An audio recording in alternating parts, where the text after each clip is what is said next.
இனிய நண்பர்களே, காலை வணக்கம். இந்த படம் என்ன சொல்கிறது? அந்த அறையில் உள்ள எவரையும் விட அதிக அறிவுடையவராக இருந்தால் நீங்கள் தவறான அறையில் இருக்கிறீர்கள் என்கிறது. இதை சொன்னவர் கன்ஃபியூசியஸ். இதில் என்ன தவறு? உங்கள் திறமை மற்றவர்களை விட அதிகமாக உள்ள இடத்தில் போட்டி வாய்ப்பு குறைவு. கற்றுக்கொள்ளும் வாய்ப்புள்ள இடத்தில் இருப்பதே நல்லது என்கிறார்.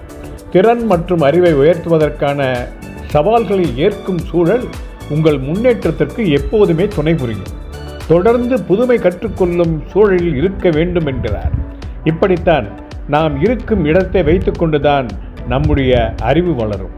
நம்மிடம் போட்டி போடக்கூடியவர்கள் இருந்தால்தான் நாம் மேலும் மேலும் பல சாதனைகளை குவிக்க முடியும் என்கிறது இந்த மேற்கோள். பார்க்கும்போது மேலோட்டமாக பார்த்தால் தவறாக தெரிந்தால் கூட மிகச்சிறந்த உண்மையை சொல்கிறது. வணக்கம்.